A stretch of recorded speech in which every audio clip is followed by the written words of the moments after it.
Hello, Gelato Familia. It's George, the Disney Italiano, coming to you with another live. I greatly appreciate the patience for anyone that got the notification that I was going live a couple hours ago. Had some technical difficulties with the computer or StreamYard or what have you. I just could not get it working. So I ended up pushing the live back further and further. So since it started working, I thought, you know what, I'm just going to hit the button and let's, hit the ground running. So again, I appreciate everyone's patience, whoever got the notification, and greatly apologize for the delay. But I just felt like coming on, doing a live. What the heck, it's a typical Wednesday afternoon here, so I thought, yeah, let's just do a live. Not too much going on with the news and the theme parks lately. Just a little bit, and that I wanted to discuss and bring up, but more so with the animation building that's coming along well at Disney's Hollywood Studios down at Walt Disney World.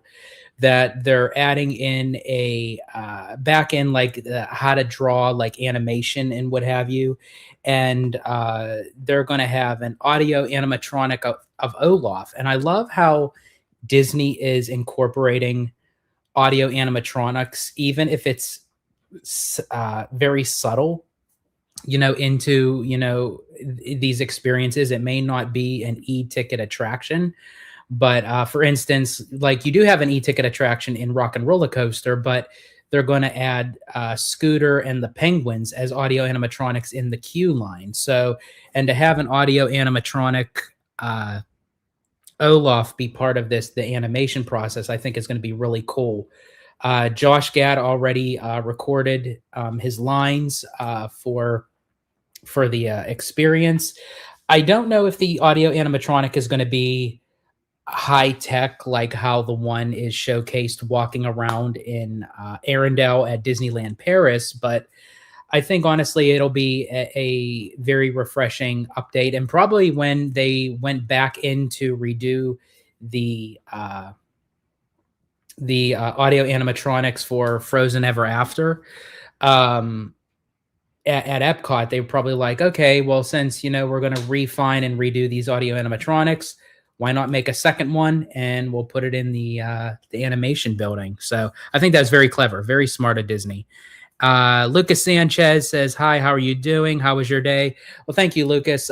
Greatly appreciate it. My day was really well, honestly. It's very pretty day out, and it's actually only going to get hotter.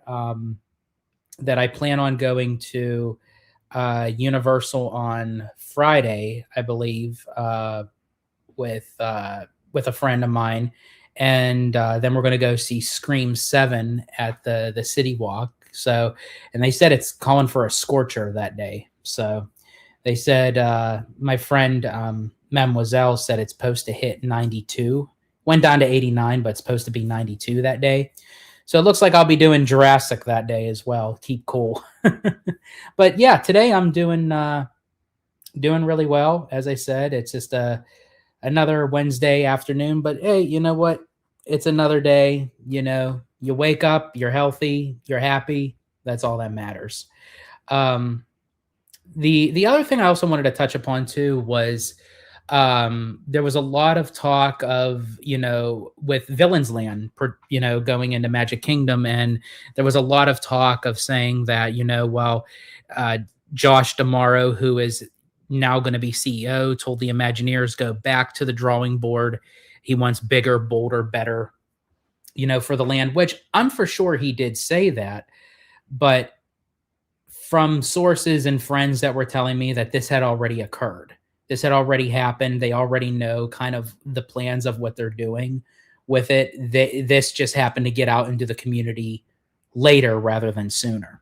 So I just kind of wanted to put that to rest, that after talking to people, that Josh D'Amaro did go to the Imagineering teams who are working on the project and said he wanted this, but this was like way back, probably even before they even made the announcement in 2024. And the same goes for Monsters Inc. as well. A lot of people are saying, that they may be incorporating more animatronics than screens, which eventually they probably will. And kind of going back to the animation building, of how they're incorporating Olaf, I'm for sure that they'll probably have maybe like an animatronic Mike Wazowski the in the new Monsters Inc. show that's replacing Muppets. They may have a few more monster animatronics like throughout the queue line while you're waiting to get into the theater. So I'm for sure that they'll incorporate that. But again, I think this was probably already in rotation to when they made these announcements back in D23 in 2024, rather than, them doing this now. So I mean, there's just there's a lot going on, but it's basically the same stuff we kind of already suspect and know, kind of thing. They're probably just holding out till D23, which is literally coming upon us. I mean, we're already, heading into March, and we'll only have, once it hits March 14th, it'll be 5 months to the day that D23 will be back at the Anaheim Convention Center. But then March 18th is going to be the shareholders meeting, which is basically the first day on the job as CEO for Josh D'Amaro, and also Dana Walden as president and chief creative officer of the Walt Disney Company. So I have a feeling they're going to announce the ticket prices, the ticket tiers for D23, probably sometime after March 18th. It'll probably be the last week of March, because head of D23, Michael Vargo, made an announcement at the Disney California Adventure 25th anniversary, the 25th anniversary event, that the D23 announcement of the tickets and everything should come soon, but the actual tickets will go on sale the first week of April, which I'm still trying to wrap my head around of how they would do this, because I'm trying to go back to the dates of when the tickets went on sale, and not really the first week of April, but it's moving into the second week, because April 5th, that Sunday, is Easter. I don't think Disney or D23 would want to sell tickets over the weekend of Easter weekend. So I think it would probably be if it was to be the first week, it would be the first week right leading up to Easter, or it would be the second week of April. That's like right after Easter Sunday. So, so that's probably what's going to be going on there. So you kind of have to already be ready. Again, not knowing how much tickets are, but you kind of have to like set like a game plan in your head blindly, because D23 even dropped an event that's going to go on April 9th. And it's basically Walt Disney's LA experience, where you go to the studio in Burbank, you go to Walt Disney Imagineering on Flower Street, you go to Tam O'Shanter, you go to Walt's Barn, and all these other experiences. And they just announced it today, and it's $1,999 plus a $3 processing fee per ticket, and tickets go on sale on the 27th. So literally, they make the announcement today, 2 days later, that's what it is. So Disney and D23 is very notorious for dropping prices for things very close to when they go on sale. And that's what happened 2 years ago. They announced the ticket tiers and the ticket pricing for D23. 1 week later, that's when they went on sale. And as I said, Michael Vargo said it's probably going to be the first week of April or the very beginning of April. So I'm guessing it would be either the first or second week, either before Easter or after Easter. So we got Giant Peter Adventures. It's never hollow until I join the live. Well, absolutely, Peter. And we actually gave you an extra shout out yesterday. I think it was. I thought you were still in the chat when you missed my ex-wife joke, and I thought, where's Peter at? And Tommy said, oh, I think he went to a movie or something. So I was like, go figure. Let's see. OG mentioned that it could probably be less than 2,000 to do that list of stuff. So yeah, I mean, because here's the thing. I mean, if you go back on Holo Gelato, Abby and I did kind of like our own little personal Walt Disney experience. We went to the barn. We've been up at the studio up at Burbank many a times.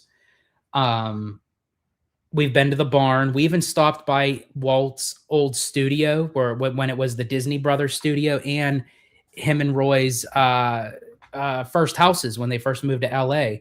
So really the only thing that I would really be interested in is going into Imagineering. I've been on the creative campus for a few events, but I never actually walked into the main headquarter buildings on Flower Street. But I mean, is that really worth $2,000? I mean, and that's per person. So for me and Abby, that would be $4,000. That is literally half the price of a 10-day Southern Caribbean on the Disney Fantasy. Pick and choose your battles, people. You're confirmed for that for the Disney tour, and then went to a movie. What was the movie? The next month is busy. Let's see. The next month, Shane Narani, welcome. Sean Narani, sorry, welcome in. The next month is busy for Disney between Hoppers, SXSW, shareholder meeting with new CEO and CCO, Disney Adventure, and the opening of Frozen and others in Paris. That is very true. It is going to be very busy. I think it's like very sporadic, of things like across all globes of the Disney company, and it'll start trickling in, and then once it's like officially opened, there'll be more stuff to discuss and everything. But yeah, I'm actually really looking forward to the shareholders meeting, just because literally it's the first day back from vacation. So we're going to be down in Florida at Walt Disney World and Universal Orlando for 2 weeks. And then we come back, and then it's the shareholders meeting. So me and Theme Park Conductor will be doing a live in real time of the shareholders meeting. So, yeah.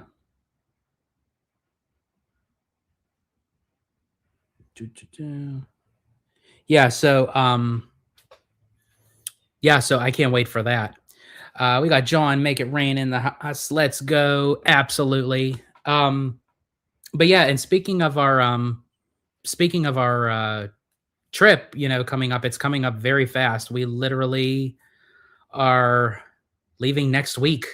Literally, we'll be down in Florida for 2 weeks, Universal Orlando, and then Walt Disney World. It'll be Tommy Toon and Theme Park Conductor's very first time doing this Orlando, Florida experience with Walt Disney World and Universal Orlando. They have no idea what they're getting into, and that's the exciting part. That's what I cannot wait for them to see and experience, because it's interesting when there's something new and you go and experience it. For instance, like when Tropical Americas opens, or Monsters Inc., Cars, Villains, what have you, or even just an individual attraction, like when the Muppets take over Rock and Roller Coaster and stuff like that, and the newly revamped Buzz Lightyear and Big Thunder Mountain. But the fact is that everything is going to be new for them, everything, and I can't wait for them to experience it. Let's see. Giant Peter Adventure says the movie was a special event film called Homecoming that talked about the MLB opening day in Tokyo from last year and the impact baseball had on their culture in Japan. Oh, nice. I see awesome visuals of Japan, and even I posted of seeing why OLC goes so hard for quality at Tokyo Disney. And then we got Crystal Ray in the house. Welcome in, Crystal. So glad to see you. Haven't seen you in a while. Hope everything is all well. And says, "Hey George, have a blast." Thank you so much, Crystal. Greatly appreciate it. And yeah, so we will be doing a lot of content between Universal Orlando and Walt Disney World, between the three of us. But I also told the guys to just kind of like accept and embrace, the Florida parks, like enjoy them, like take in the moment, don't rush it, and don't always look at something through the optic lens of a phone or a camera, like visualize it through your own eyes and go for that. Will you be riding the horses at Walt Disney World? Probably not this time, but I will say I do love how there are many different facets of Walt Disney World. You can have many different experiences even outside of the theme parks, and to actually go horseback riding or horse and buggy, what have you, I think is very cool. Just our itinerary is already filled right now, but that's the beauty part of how big of scope Walt Disney World is, that you can go back again and again, and you could have a completely different experience, each and every time. So that's definitely something to keep in mind. And Crystal Way says, "Doing okay, perfect, absolutely," and so glad to hear that, Crystal. Let's see. Giant Peter says, "A month from today, I have to book my summer storytellers dinner." Yeah, and they actually announced too that they're doing I guess like a 1-day Easter brunch and dinner at Storytellers. So I think they said that reservations go up on, does it go up on Friday or what have you? But yeah, it's just for the 1 day of April 5th. And you can do brunch or dinner for the Easter experience. I'm for sure that they'll have the characters dressed in like their formal like Easter spring colors and what have you. But I love Storytellers. I think between that and Hearthstone, and both of them are at the Grand Californian, like they are top notch, whether you want like an intimate sit down dinner or if you just want like an all you can eat buffet with a character meet and greet experience. I mean, you can't go wrong with either one of them. Duffy should be added to Storytellers, in my opinion. He would be perfect. I agree with you with that. I think Duffy would be really cool, especially during Easter time, because you can kind of dress him up in like basically anything you want. And it's Florentin in the house. Welcome in. Always glad to see you, Florentin. John, Make It Rain. Are you going to the steak restaurant at the Contemporary? So yes, we are going to, if you're referring to the California Grill, yes, we are going to go to the California Grill. And we're also going to Steakhouse 71 at, as well. Yeah. So, we're going to both restaurants and, basically, honestly, we're going to, quite a few restaurants. Because we do have the dining plan, so we will be utilizing that. And great food at the buffet. I completely agree with you. I think, honestly, the food at Storytellers is top notch for it being buffet food. Let's see. And get the chocolate cake, of course. Like, here's the thing, though. If there is on a menu that there's a souffle or a creme brulee, hands down, I get it every time. Sometimes I end up getting both. You never know. But I would take, actually, depending on the souffle, I would probably take a souffle over a creme brulee, because creme brulee can kind of be a hit or miss depending on where you're going. Now, when Abby and I's first date was at the ranch down in Anaheim, and to this day, out of every place that I've had a creme brulee, they have the best creme brulee. Nothing has touched the ranch at Anaheim.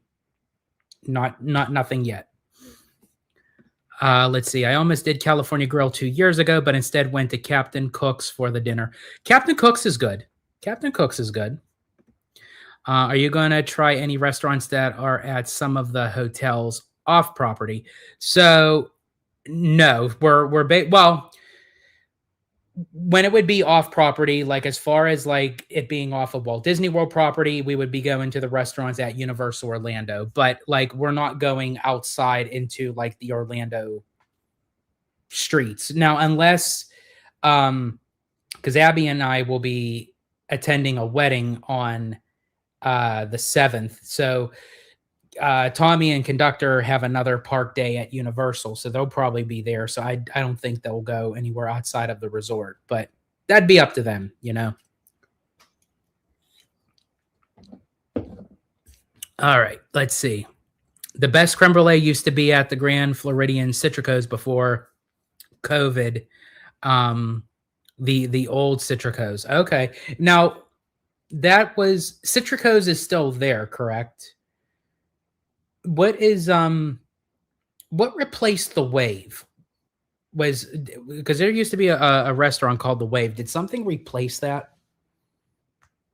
That I can't recall. Yeah, I have to. I'm a little bit rusty on some of the restaurants at Walt Disney World just because I haven't been, you know, in a minute. So hopefully they don't get lost. Wait, hopefully they don't get lost by themselves on the Universal Extra Park Day. Hopefully, I think they'll probably be okay because we're doing Universal on the 5th and the 6th. So okay, so that's right. Steakhouse 71 took over. That's right. Thank you. Because I knew Steakhouse 71 was new, but I couldn't. Yeah, that replaced the Wave, which I love their prime rib, by the way. But in any case, with the Extra Park Day, we're going to Universal on the 5th and the 6th. So hopefully they will have a little touch base of what they're doing and where they're going. We also have like the park hopper to go back and forth, so we can utilize going on the Hogwarts Express, which is really cool. Which that's not even just a traveling thing; that's more like of an experience kind of in itself. For me, I do not get confused at Universal. I mean, I feel like with Universal, because it kind of circles around, and especially like with Epic, because you're either going in or out of one area to the other. So you know where you're going in, and then you just find yourself going out.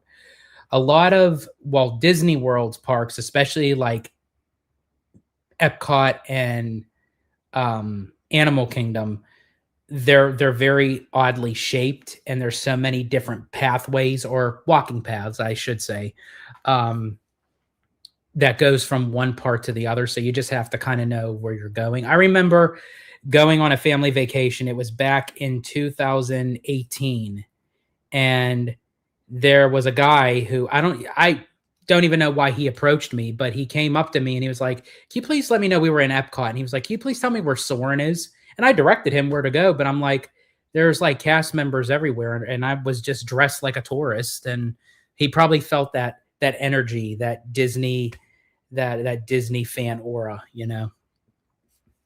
Let's see. The only place I got confused at for the first time was Hollywood Studios just getting to Toy Story Land.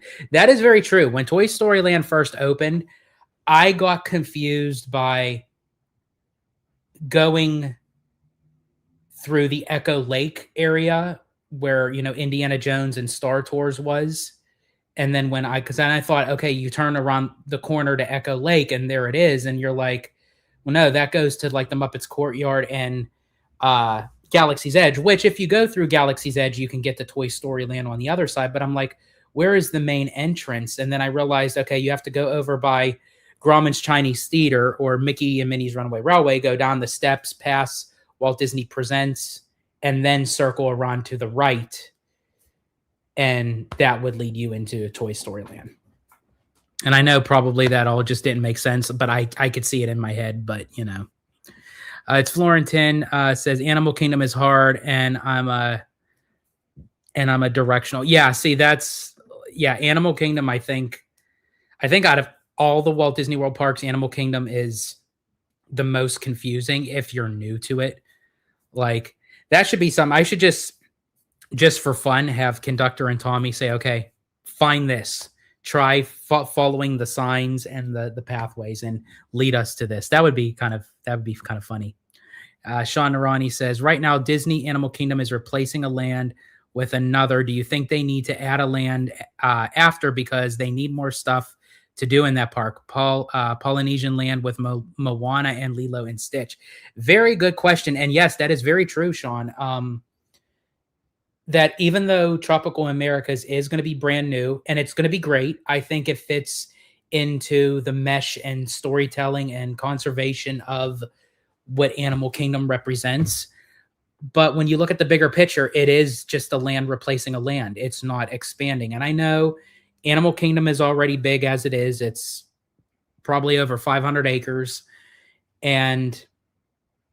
But there's less to do. You need to have more to do. So you can have a park that's 800 acres. If you don't have a lot to fill in those 800 acres, it's all for naughts, So to answer your question, Sean Narani, I do feel that at some point, even though that they're adding Tropical Americas as a replacement to Dino Land, they should add another whole land. Now, I have a theory, and I don't know how you guys would feel about this. Well, first off, I will say, Sean Narani, your idea for like a Polynesian South Pacific area that incorporates Moana and Lilo and Stitch, that would be really cool. Another one is kind of a take going back in time where it's kind of dinosaur, but prehistoric times, is depending on how well Ice Age 6 does. And I know Ice Age isn't a hot ticket item right now, but I mean, it was still a very beloved franchise, especially when I was growing up. I wonder if it does really well, and then with the Fox acquisition, if they can kind of bring like an Ice Age prehistoric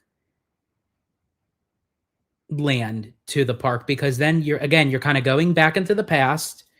You're utilizing a prehistoric kind of thing, but you're using a popular IP again, especially if Ice Age 6, I think it's called Boiling Point, does really well.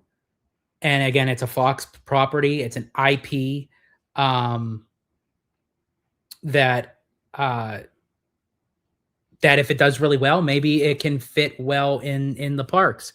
And we got the one and only Rudio in the house. My bad, George. I called you and wasn't aware you were live. Oh, not a problem, Rudio. Not a problem at all. If you're available after the live, I'll definitely hit you back up for sure. But thanks again for reaching out and joining the live. Let me see when. Here we go. I get lost when I get lost when I need to leave only. That is true. That is true when you're leaving Animal Kingdom. But for Peter, Animal Kingdom was pretty easy because I know Discover Island in the middle, Africa and Pandora on the left, Asia and India, and Tropical Americas on the right. There you go. I would love to see Jungle Book too. Speaking of India, I would love for them to add the Jungle Book, whether it's the animated or the live action. I know they were in talks of it and it just didn't pan out when the live action came out, but I believe they used to have like a Jungle Book show when the park first opened. But I would love to see like a family, like immersive dark boat ride of the Jungle Book with, like state-of-the-art audio animatronics. Like that would be so awesome. Let's see. I just need Brad Garrett to join Ice Age as Manny's long lost brother. That is freaking genius, Peter. Why didn't I think of that?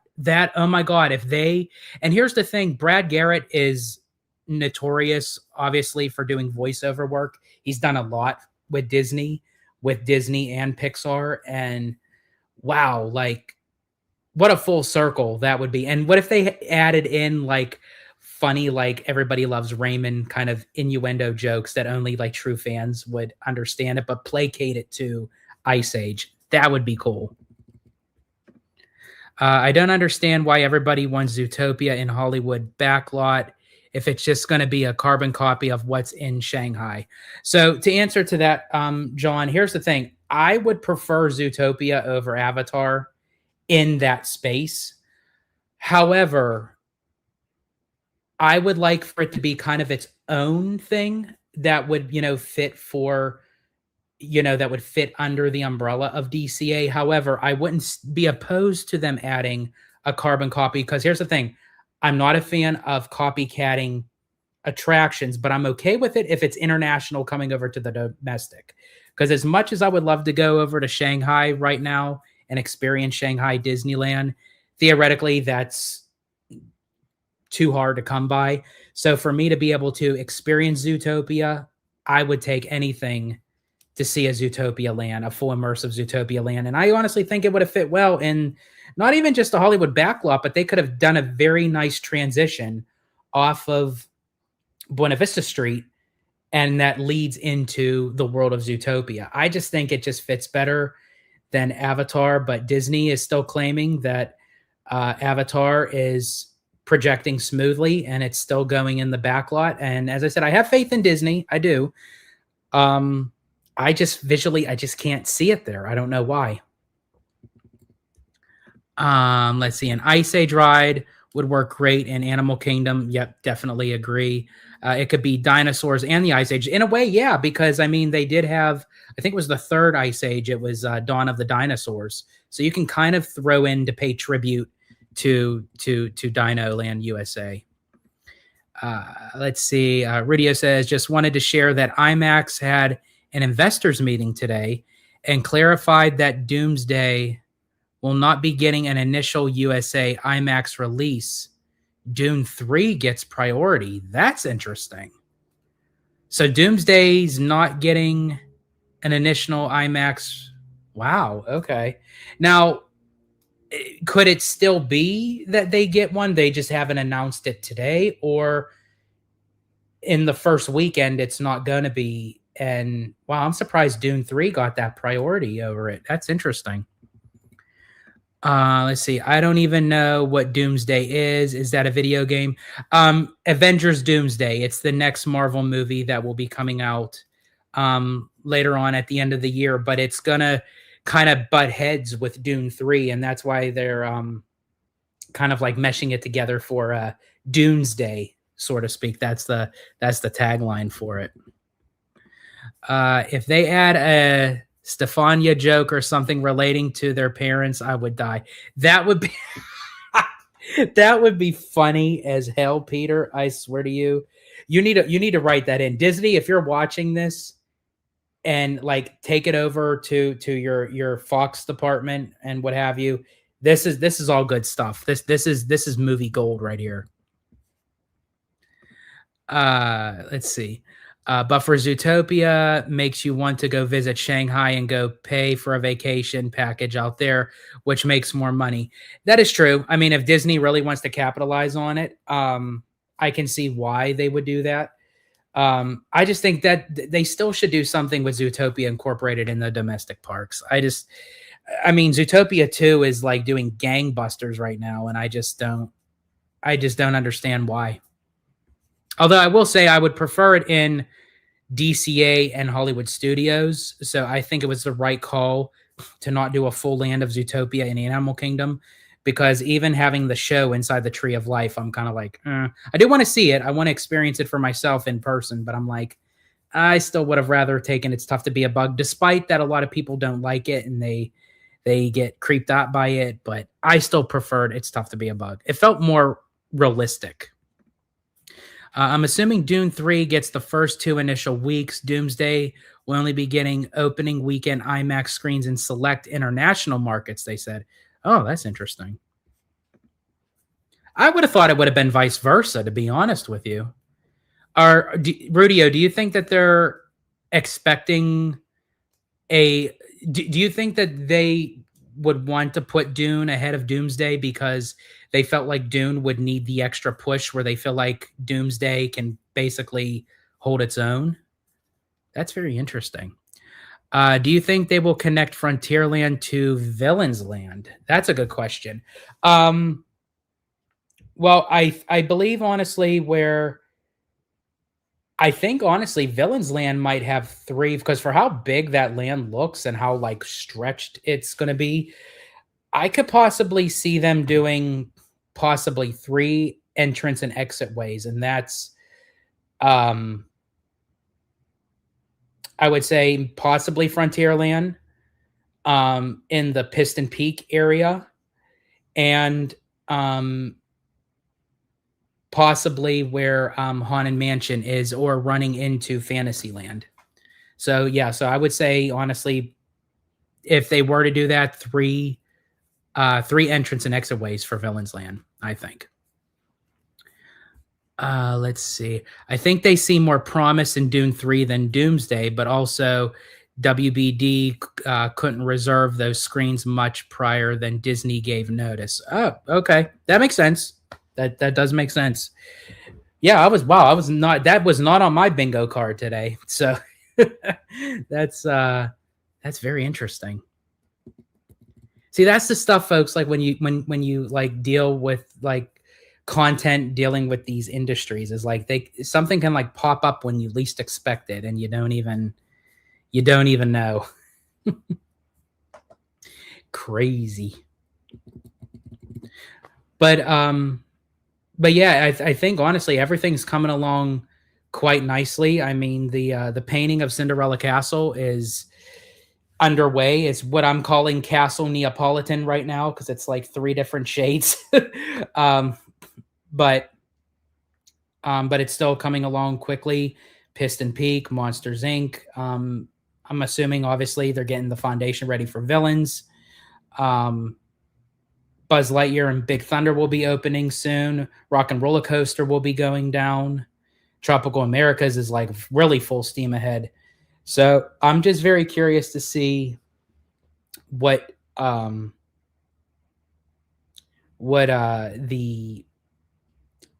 progress is, because we know that Coco is moving, but we don't know really how much, to what extent, because it's more like of the behind the scenes area. And then again with Avatar, we still don't know.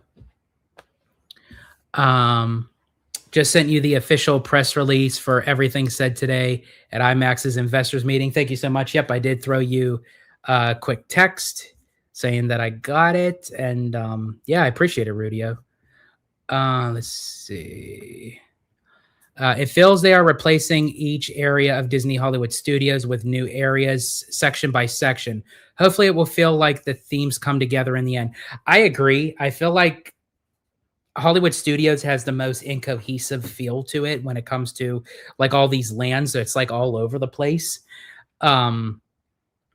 Do you think, Sean, since you brought it up, do you think the Indiana Jones Epic Stunt Spectacular is on the chopping block? Because, I mean, it's been there since the beginning. Do you feel like it's kind of like an old retired show? And basically, it's one attraction where if you clear out that section plus the back area, I mean, you can probably get another little mini land or something there, or just an individual attraction. What say you with that, being that like all the, as you had mentioned, like they're just replacing section by section, because they did so honestly with the sort of like with the animation courtyard, they just kind of like revamped it and everything. But there's also the that expansion pad behind it, so that's like in between that and where Rock and Roller Coaster is. So I wonder if they'll add another land there and connect it all together. Let's see. Would they ever do something in Frontierland like they have at Shanghai with the obstacles? Right now, I feel like Frontierland is basically busy on its own right now.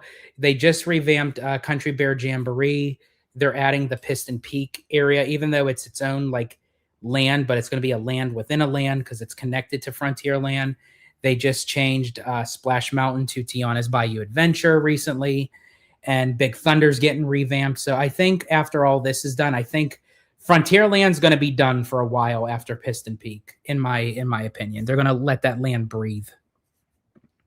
Had Home on the Range had a good villain that could have been the villain's land transition. That's very true. Very true. Peter says Indy is next on the chopping block. That's what I'm thinking too. My biggest fear with Hollywood Studios is seeing how big Fantasmic and them eyeing adding a land there. I personally don't think they're going to remove Fantasmic. I think it's too big of a show. It's very popular at Hollywood Studios. People still go and see it. They took how much time to revamp it and bring it back after COVID. And it's still a people eater. They get a lot of people in there. And Hollywood Studios is all about a lot of live entertainment and shows. And I feel like when night falls, that's Hollywood Studios Nighttime Spectacular. So I really don't think they're going to go.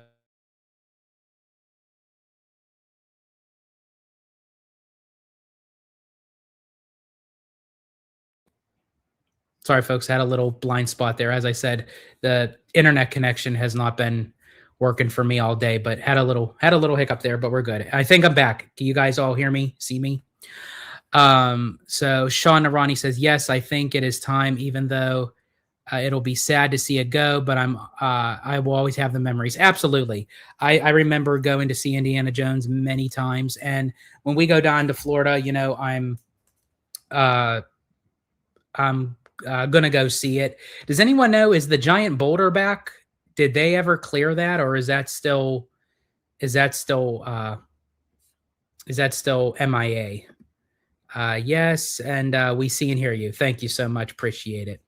And Rudio says, this is Dana Walden's first big Marvel tentpole release. Do you think she pushes up the release date so that way she gets a domestic IMAX release? I think they'll have to share the Dolby and 4DX too. I think being that they did this curveball with Dune 3, I could possibly see Dana Walden doing a huge move like that, especially since she's going to be taking over as president and chief creative officer. That would be her time to shine, to show that she's serious in the role that she's taking. If they were to move Doomsday up ahead of Dune 3 so they can get the first IMAX release, that would be a game changer. I hope she does that. And not just because, hell, we get to see Avengers Doomsday sooner, but that looks good for the company. That looks good for her. And that would prove that, they have the best interest of the company at heart. They have their best interest for us fans.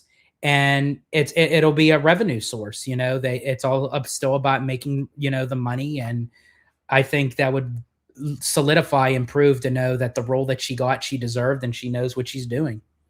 I agree with that. I hope she does. I hope she does indeed. But yeah, if anyone could let me know, is the boulder still MIA at Indiana Jones? And we got, again, it's not Hollow Gelato without the Hollow. We got Abby, my babe Abby. She wanted to say Hollow Gelato, but she got Hell Gelato Familia. So, but I knew what she meant. She meant to say Hollow Gelato. So yeah, so glad you made it in, Abs. I assume you're done with work. And Peter says, Hell Gelato Abby. There we go. She got it. But of course, Peter had it responded back to Hell Gelato Abby.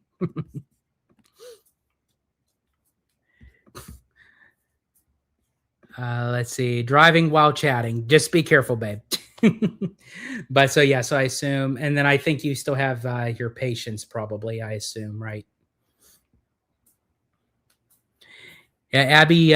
She's a go-getter, man. She's a wrecking ball, as I like to say. She came in like a wrecking ball. No, she gets things done and she does them well. She knows how to do her job. I'll say that.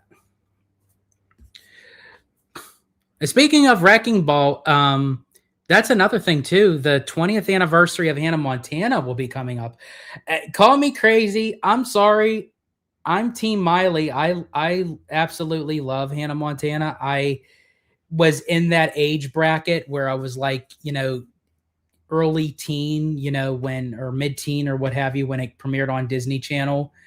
And I love how Miley Cyrus became a Disney legend. She's the youngest Disney legend.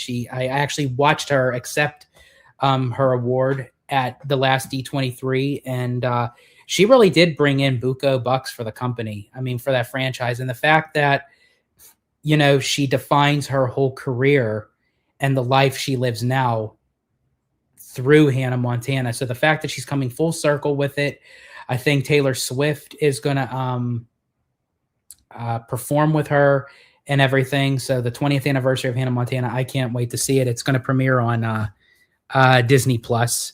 So I definitely want to check that out. I still think they need to have a Muppet Dark Ride for those who can't do a roller coaster. Call it the Great Muppet Ride, or as I like to call it, the Great Muppet Movie Ride. That's what should have went in the Grauman's Chinese Theater. Like the Great Muppet Movie Ride, you could have incorporated the IP of the Muppets in a wacky, zany kind of way that they were going to do that anyway. They had the concept art for it when Jim Henson was coming on board to team up with Disney. It was called the Great Muppet Movie Ride. They should have just done that. And as I said, I love Mickey and Minnie's Runaway Railway, but it did not belong in the Grauman's Chinese Theater, and it did not belong replacing the Great Movie Ride. And I know the Great Movie Ride was old, you know, it needed updated, but it was classic. And I loved how, again, it was a people eater. I mean, you could get a lot of people on those trams, and it just took you through the golden age of the movies and Hollywood. And it's like, I loved that. Why did they do that? I have no idea, but I would have been okay with it if they did the Great Muppet Movie Ride to pay tribute to Jim Henson. You add the Muppets into the IP, and I think it was because they didn't want the Muppets as the headliner in the main marquee in the center of the park. They wanted Mickey Mouse. So, I mean, I could understand that, but just frustrating. But I do agree with you, Sean. I think, honestly, maybe when Villains Land opens and they get rid of the villain show that took the place of the Lightning McQueen Racing Academy, they may remove that theater in general, or they may add to that theater and put in a family Muppet Dark Ride to tie in with Rock and Roller Coaster. Maybe that'll be the new Muppets Courtyard, because honestly, that area seems to me to fit more of a courtyard than what really Muppets Courtyard really was, to be honest with you. So I agree with you on that. Giant Peter Adventure says, of course, George's Team Miley. Oh, of course. One of my favorite songs of hers, when she was kind of ending her squeaky clean image, when she was trying to like prove to everyone like I'm like adult, is the song We Can't Stop. And we can't stop, and we won't stop. I love that song. I got that song on my Amazon playlist. He wants to show up in the Wrecking Ball to the homes behind Toy Story and the golf course at Universal. Oh, absolutely. I'm telling you, I would give them a 90-day eviction notice. I would clear out that golf course. I would expand Universal Hollywood. I would expand Disneyland. I'm sorry. Like, bye-bye, so long, farewell. I still don't understand their logic on the Muppet Show on ABC/Disney Plus. They didn't even establish if it's monthly or seasonal show. So from what I understand, Rudio, is this kind of was like a testing ground. It was only just going to be a special, and they really wanted to see like how well the public took to it, because it seemed like anytime they did anything with the Muppets, they had like a full-fledged series and they were losing money because no one was turning up. So I think they wanted to do a special just to kind of see, to test the waters, but it got rave reviews. It got positive, remarks on it. So I think now moving forward, they'll turn it into a show. It just hasn't gotten there yet. So right now it's still just that one episode, which is the special, so to speak. I know it can kind of be, it's weird how they had that kind of set up. George's daily great movie rant. Oh, of course. If a great movie ride comes up, I have to give my rant. Pigs and Wigs was hilarious. Oh, absolutely. Absolutely. But yeah, I think out of all the decisions that Disney has made, aside from removing the Magical Express and not bringing back the Magical Express, adding the reservation system and not removing the reservation system, it was getting rid of the Great Movie Ride and not replacing it with something that could match or be better than the Great Movie Ride. As I said, even though I do love Mickey and Minnie's Runaway Railway, I feel like at Walt Disney World, Mickey and Minnie's Runaway Railway would have been good when they were doing the new Fantasyland and they had Mickey's Toontown Fair and they were going to change it to Pixie Hollow. And then it went from Pixie Hollow to Storybook Circus, which is now, they could have placed Mickey and Minnie's Runaway Railway back there because you could even still do Storybook Circus because it's still based off of the main characters. You know, you have like Pete, you know, you have the Great Goofini, you have the character meet and greet. So, and there's a scene in Mickey and Minnie's Runaway Railway when they're trying to get to the park, there is like a carnival scene, you know? So it's like, it fits into that zany world of Mickey Mouse, you know? So that's where I would have put it, but hey, you know, it is what it is. Let's see. And we have, I do apologize. I don't know if I'm pronouncing your name, so I apologize ahead of time if I butcher it. Caleb, if I'm pronouncing that correctly, I do apologize, but welcome in. What do you think about the changes happening with the Disney company? And what do you think is going to happen in the coming years? Oh, nice. Okay. So a very good question. And as I said, welcome, definitely welcome in. I think the direction that the company is going, I feel like they're in a positive, upbeat direction than what it was. I feel like with COVID and the shutdown and just the whole world, you know, in turmoil at the time, it just didn't hinder the Walt Disney Company, but excuse me, it hindered a lot of businesses, a lot of private businesses, small businesses, family businesses, homes, industries. Like it affected everything. And I feel like, and then some of the decision making by Disney, having Bob Chapek in as CEO, which I get, he was a numbers guy. You know, he came from consumer products. He had to do some things, but I feel like he went a little bit gung ho on the slashing of you know, funds and what people were to expect, and that's why Disney knew that they did what they had to do at the time, but then they had to move on. I feel like they're starting to get out of the trenches now. I feel like with Josh D'Amaro stepping in as CEO and Dana Walden as president and CCO, I feel like that Disney is starting to make some. As I said, I can't speak of it right away because again, everyone's going to make mistakes. You know, it's an up and down roller coaster, no pun intended. But I feel like that they're on an uptrend now, getting back to where they used to be for sure. Giant Peter Avenger says Tinkerbell's hot friends. Yeah, of course you would add that in there. They actually have Tinkerbell and her fairy friends at Paint the Night. They have a few of the fairies walking around.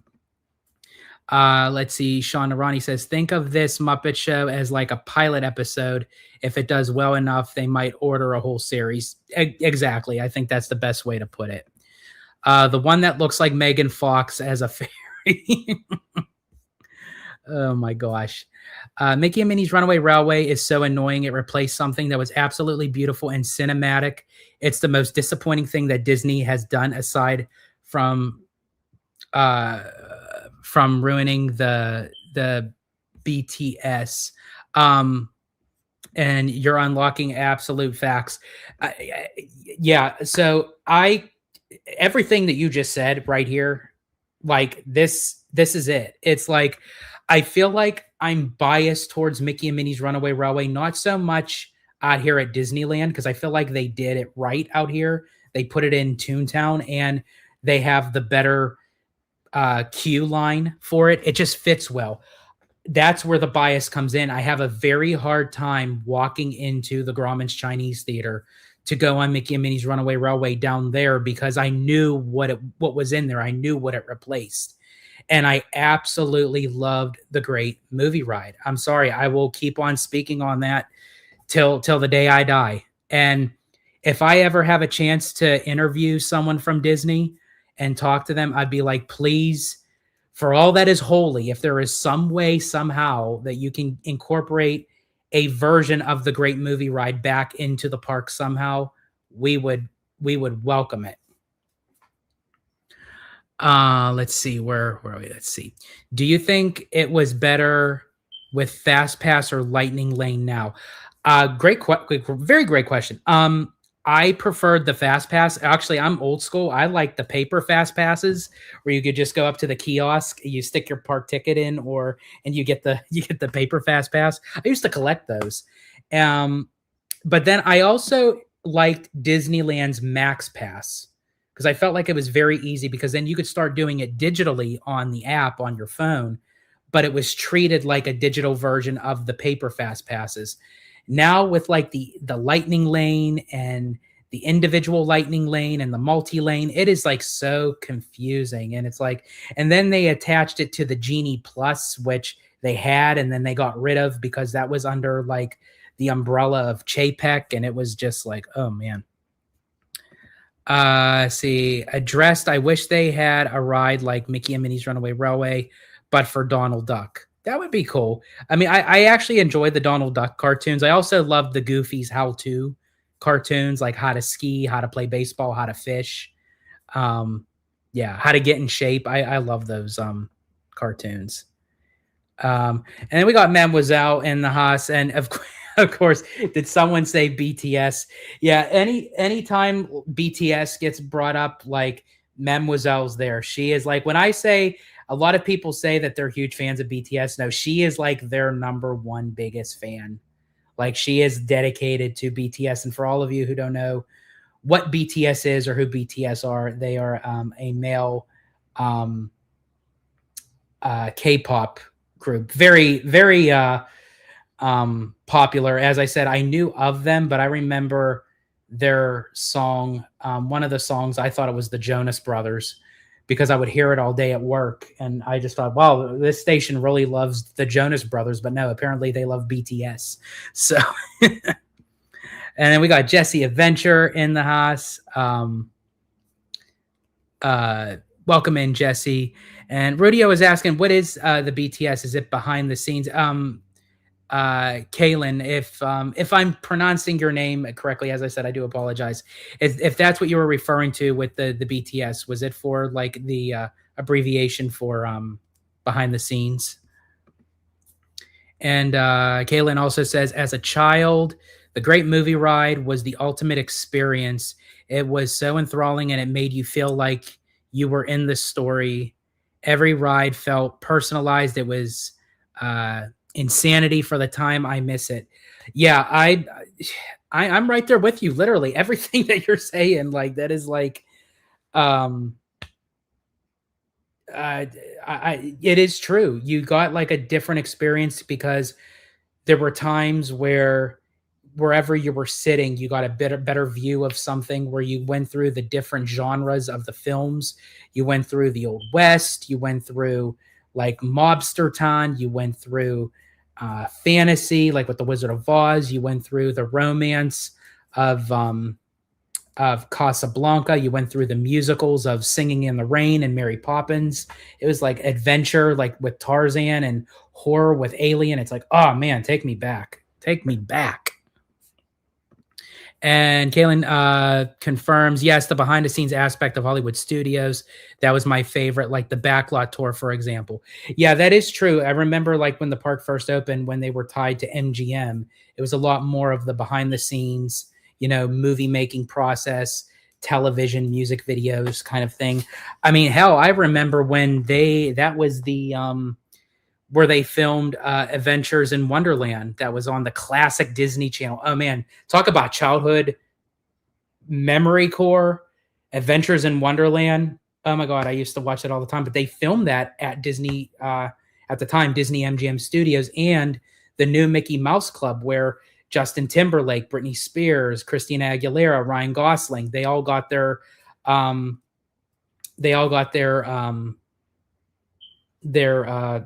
start. Kerry Russell. I mean, come on, who didn't like Kerry Russell in the 90s? I mean, come on, folks. The big curly hair, like, whoo. Anyway, Lord. And then Mademoiselle, BTS equals Bangtan. You're gonna make me really try to pronounce. I can't pronounce this. I'm she Mademoiselle got me into BTS more than what I've known. Like I'm not 100% there yet as far as like knowing like all the like the terminology for it, but we are going to go see BTS um in the theater for they're actually doing it live for their first show for their worldwide tour. So that's going to be really cool. The fact, because I have seen BTS concerts in theaters before, but they were just through past concerts. This is going to be in real time, so this is going to be really cool. Okay, so God, you're going to make me try to pronounce this. Son Yeon Don. I don't know. Oh my gosh. Radio says George wished he was with Kerry Russell stuck in the convertible in Adam's big pocket. If you know, you know. That is true. If you know, you know. If you know, you know. But yeah, so yeah, all those places got all those places were existing there at the time Disney MGM Studios, and yeah, they had the backlot tour, and yeah, so and that essentially became Toy Story Land, and then the New York street when they had like the Singing in the Rain where you grabbed on the umbrella and it used to rain. And that's also where they had the Hunchback of Notre Dame live show. And oh man, they utilized that street so well during Christmas time when they had the Osborne Family Spectacle of Lights. That is another thing, Disney. Here's the thing with Hollywood Studios. I think that park, I'm glad that they're trying to like, get with the times. I enjoy Slinky Dog at Toy Story Land. Galaxy's Edge, you guys kind of know how I feel about Galaxy's Edge. It needs a lot more love. But there were a lot of subtleties that were part of Disney MGM Studios. It actually was my mom's favorite theme park, like of how it was back in the day. And she probably will still say to this day, like MGM. She would always refer to it as MGM. That's what she would call it. She would say MGM. But she knew it was at Disney. But there were a lot of subtleties that made Disney MGM Studios charming.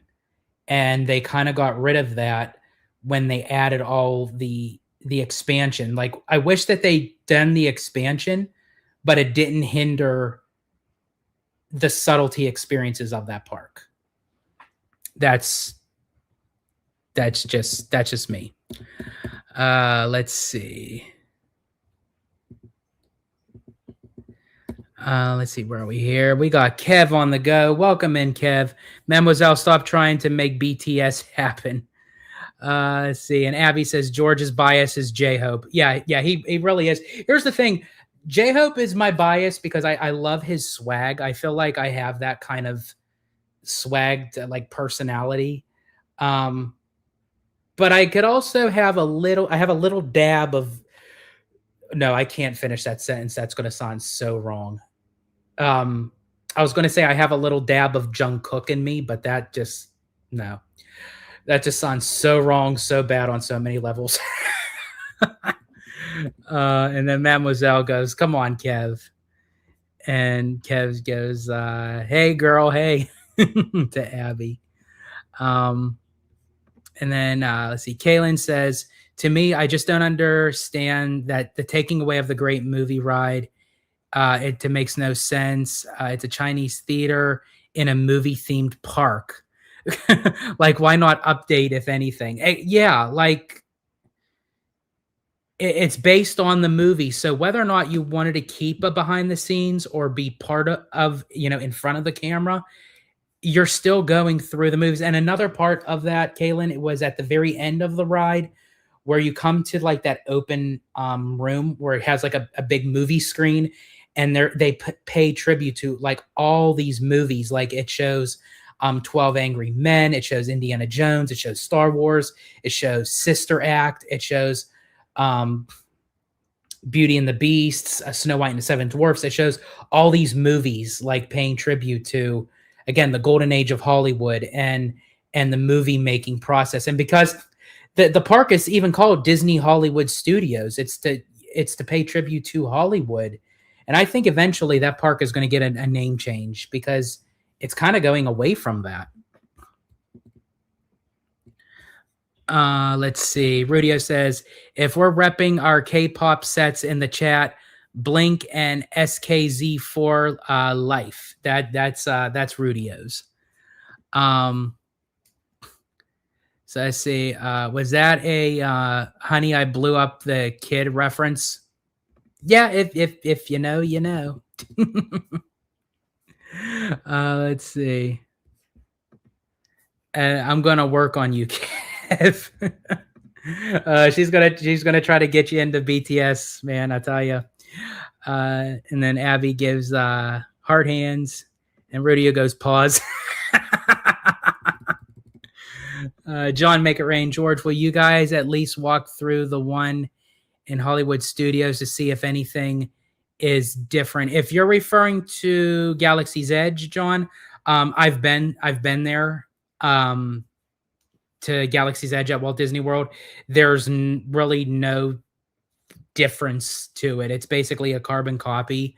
And I think that would be a waste of time for Tommy and Conductor, to be honest with you. They can easily see Galaxy's Edge out here. I really want them to experience the difference and the new things that they'll experience by going to the Florida parks.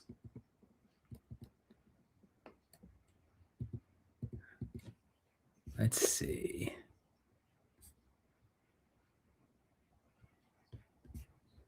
Let's see, where are we here?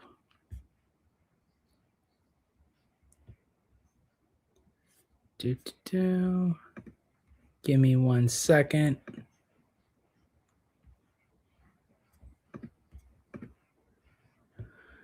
Let's see, where am I here? Oh, there we go. Let's see. So Kaylin says Star Wars Land could have been so good. Oh my God, imagine epic universe level characters and immersion with Star Wars on the theming like hello. Exactly. I mean, Kaylin, you get it. You understand it. That's perfect. Like literally, I call Galaxy's Edge a boiling pot of water with no meat and potatoes in it.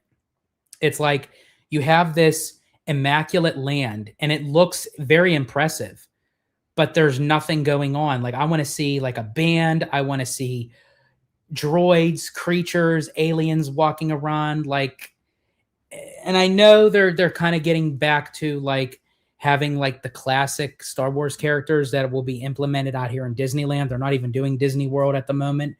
That starts on April 29th. But I don't know if that's like even enough. I know they're trying to like backtrack it a little bit to kind of get it out of the sequel trilogy kind of moment, but we'll have to wait and see, to be honest. Let's see. Jesse Adventure said maybe they will rename it Disney Florida Adventure. I mean, here's the thing. I'm not too keen on that title, but I mean, Disney would probably name something like that just to kind of like throw something into it.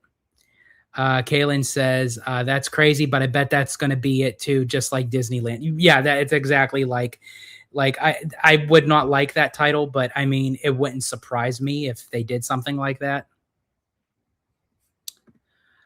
Oh, okay. So he thinks, I think John means Mickey and Minnie's. Same thing. I've been on Mickey and Minnie's Runaway Railway down in Florida. As I said, I've been on it twice. And honestly, that was like two times too many.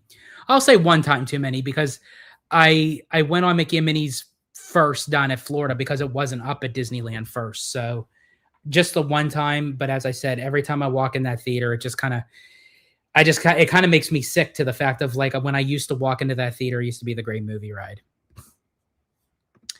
Yeah, it needs a name change because going from behind the movies to more in the movies. Exactly. Like, so other than Jesse had mentioned like Disney Florida Adventure, like what do you guys think would be? I do agree with Jesse as far as like adding adventure to it because Disney's all about adding the term adventure.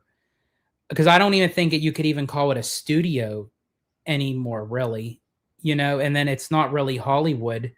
So yeah, so I would agree with Jesse with the adventure part.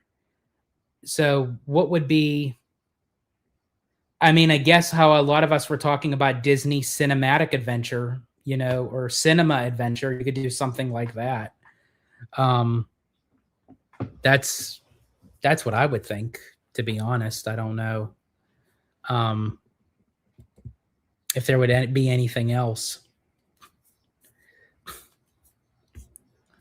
But yeah, as I said, I just felt like doing a live today. I wasn't, planning on doing anything like super special and what have you, but I'm glad it was a better turnout than I expected, because as I said, I do apologize for the delay and the pushback. That, as I said, I was supposed to go live much earlier, but the internet was not cooperating with me. So I'm glad I was able to get it working, and was able to give you guys a suitable live. And Sean Arani said, yeah, Disney Cinemagic.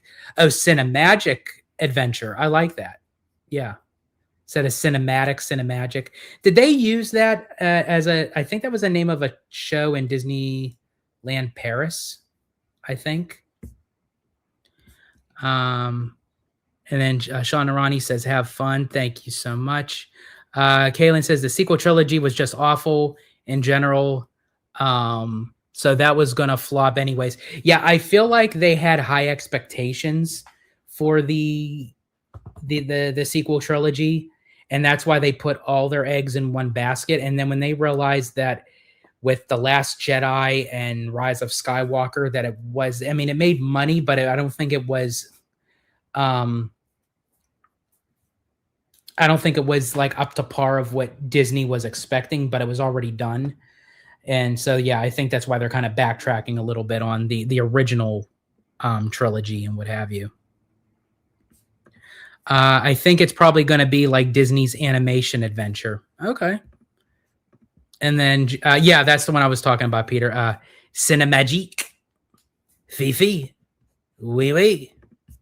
Croissant. Oh, man. But yeah, I can't wait to experience Disneyland Paris. I'm just waiting for them to finish up the touches on Disney Adventure World, and of course for the Lion King ride to open up. I'm literally waiting on that. There's no way I'm going out there while they're still building it, because I want to experience that myself. And that'll be my first time at Disneyland Paris, so definitely looking forward to that. And then Giant Peter Adventures says, Rise of Skywalker, just hearing that name makes me age another 10 years in the theater. Yeah, as I said, I was kind of okay with Force Awakens just because it was like a brand new movie, from Star Wars. And then, it brought back like the original cast, what have you. And so I was okay with Force Awakens, but The Last Jedi and Rise of Skywalker, I'm like, okay, you lost me. Let's see. Oh, dear Lord, I am not ready for George on that trip. He might get us banned and kicked out. I promise I'll be on good behavior. I promise. Oop, sorry. Fingers crossed. Okay. No, I'm kidding. But let's see. Oh, so let's see. John Make It Rain. Do you think there is any ride at the Florida parks that can rival Indiana Jones at Disneyland? I think they're going to try to do it with the Indiana Jones ride that's going to replace Dinosaur. And as I said, because the tech is going to be different and added, but the classic original Indiana Jones ride will always be, that's the GOAT, and I really wish that they would have done something, even though it's going to be an original storyline. I wish that they would have done something different than Indiana Jones with the same ride vehicle and same ride layout and system and all that. But I think outside of that, I think the ride next door will maybe give it a run for its money with the Encanto ride, to be honest with you. That show building is massive, and I think that is going to be a full, truly immersive. I think it's going to be like Haunted Mansion, kind of caliber but it's going to be like Mystic Manor, but times 10. That's what I'm hoping. Have you ever noticed or had any of the AP people follow you? Let me see. Have you ever noticed or had any of the annual pass? Is that what you're referring to, John? Follow you at the parks? Disney Fantastical Worlds. That's another one. Was the Dino Ride 2 Stories at Walt Disney World? I know it had levels, you know, like when you would go like down. It literally has the same track layout as the Indiana Jones ride out here, which Abby, again, I will throw it at Abby's dad, got to work on the ride vehicles for Indiana Jones and Winnie the Pooh out here. So very happy and proud of that. Asset protection undercover. Yeah, no. But so yeah, so that's my take on everything. I think, as I said to, I think it was Kaylin's first question was, I'm just very excited what is coming, you know, in the horizon in the coming years for the company as a whole, for the films, even because even with Pixar's Hoppers, Abby and I will be doing an early screening of Hoppers, but for the people who attended the world premiere at the El Capitan, like red carpet, yeah, they're giving high praise for Hopper, so I'm very excited for that. So hopefully this is Pixar's comeback for how long with an original movie. And if that is the case, we may see something of Hoppers at Animal Kingdom, because it's all about, you know, still like the environment and like the, you know, the safety of animals and what have you. So I'm very excited to see that. And yeah, I'm just excited just all around for the company. I'm hoping, fingers crossed, that we can get D23 tickets. You know, because I just love being amongst, you know, the fans, the investors, you know, all of us, you know, and it's just a great time. It's where you meet people. It's where you know, you get to hang out, make some new friends, join old friends, you know, and just enjoy all the stuff about Disney that we all love dearly, you know. So crossing my fingers, you know, to get those D23 tickets. So, and for all of you who are attending D23 or thinking of attending D23, as I said, if we could all get tickets, I will be there on location. So if you see me, don't be shy. Please come over, say hi. I love chatting it up, you know, and as I said, I absolutely love it. Giant Peter says, and George is wearing a Lion King shirt. I am. I actually got this at the studio in Burbank when D23 was holding the holiday event. They had the store opened, and they had all these shirts on clearance. So I'm like, yeah, I'll grab some. So I got this one, and then I got Genie, and I thought I got one other one. Thought I got like 2 or 3. I wanted the red one that had Donald on it, but they go figure, they didn't have any of my size left. You know, they were all in the extra small and small. That's usually what everything is left, because no one's really that tiny and petite, you know. Unless you know, it's for a kid, you know. Let's see. Will you guys be getting haircuts at Magic Kingdom? I know that is an experience. I don't know. Like, I haven't gotten my my haircut yet. I think I'll probably do that once, just because I never done it before. That would be on my bucket list, but I don't think it'll be this time, just because I don't want to waste any precious time, you know, showing the guys around then to get a haircut. Like, I'll probably do that on a separate trip, because Lord knows I probably need a haircut. Tommy and Conductor really don't have that much hair, so I don't think they really need a haircut. Plus, I think Conductor just recently went for a haircut. I was thinking of getting a haircut before going on the trip, but I thought, nah, I'm just gonna let the locks wave, you know. When is the early screening? Is it done in Florida? No, it's actually we got the early screening at the AMC in Burbank. It's going to be on. Let me see. Hold on. It's on one of the dates. Give me a second. I got the ticket saved in my wallet.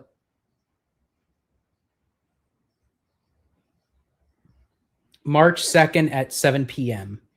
So that's the D23 event we're attending. Let's see. First original movie from Pixar since last year to not feature someone who looks a lot like George. That is true. That is true. Will you guys be going on? I'm assuming you mean the Velocicoaster. Yes, we will be going on the Velocicoaster for sure. I absolutely love that coaster, and I want Tommy and Brandon to experience it. And what's so interesting about that coaster is that the more that the ride goes, the faster it goes, and it's just like, and it already starts out fast, so it's a thrill. I don't know if Abby will go on it. She said that she would try it. I don't know. I'm gonna have her look at it first and then have her make that decision, because again, I don't want her getting sick on this trip. So do you think Disney will ever make a ride as intense as the Velocicoaster? Ooh, if Disney would. I don't know if Disney would go to that caliber as like Universal thrill. Because even the very first suspended roller coaster that'll be at Disney, which is going to be the Monsters Inc. coaster, it's going to be thrilling, it's going to be fun, but I don't think it's going to be as intense as Velocicoaster or the Fast and Furious Hollywood Drift. I think if there is a coaster that borderlines on that and it's at Disney, it would be Guardians of the Galaxy Cosmic Rewind at Epcot. I think so far that has been like the max Disney has gone to as far as like ultimate thrill seeking.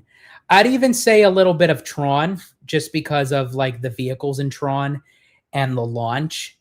I just wish Tron was a little bit longer, but I would say the launch for Tron and Guardians of the Galaxy Cosmic Rewind, I think, is like the borderline that Disney has gone so far.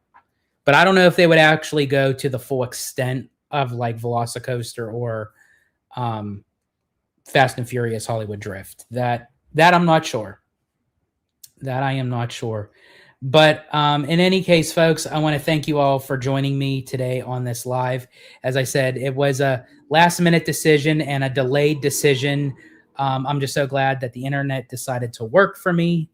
And so, yeah, so I'm very glad that whoever was able to join today was able to join. John, Make It Rain, Giant Peter Adventures, Rudio, Abby, Mademoiselle, Kev, Jesse Adventures, Kaylin, definitely welcome in. So glad you're able to join the live. So yeah, if you ever definitely like, subscribe, hit the notification bell. So that way you get all content. I do more content of lives here in studio, and I also do a lot of vlogging actually on location in the parks at Disney, Universal, Knott's Berry Farm, even outside of the parks. Just, we do a lot of stuff, and, that's coming up that's going to be really cool. So definitely look out for that. And of course, on our 2-week Florida trip, down to Walt Disney World and Universal Orlando. And we also cover the Disney Cruise Line. So definitely, as I said, like, subscribe, hit the notification bell. And so Kaylin, welcome in. And thank you for all your questions, comments, opinions. Greatly appreciate it.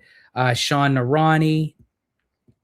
We have a little bit of time here, so I want to thank everyone. Let's see who else we got. Let's see. Did I miss anybody? I will not end the live until I know that if I said everybody. Florentin, Crystal Ray. It was so good to see Crystal Ray today, and Lucas Sanchez. So yeah, thank you everyone for joining in. And wait, hold on. I was going to end it here. Wait, hold on. The Villains Coaster, that might be it. Actually, Peter, I didn't think of that. That if Disney really wanted to go bold and they're really going to have a Villains Coaster, they just might. I just don't know how much that they will be, and that it's in the Magic Kingdom. But I really think that shouldn't stop them. I think but I think they're going to try to get as many people on it as possible. But to your point, that still might be. You never know.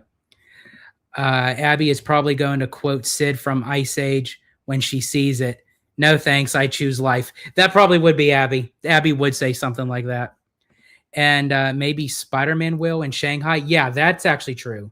It may be the Spider-Man coaster as well. Good points, Peter. But in any case, folks, thank you so much for joining me today. As I said, please like, subscribe, hit that notification bell for all future content coming out of Holo Gelato.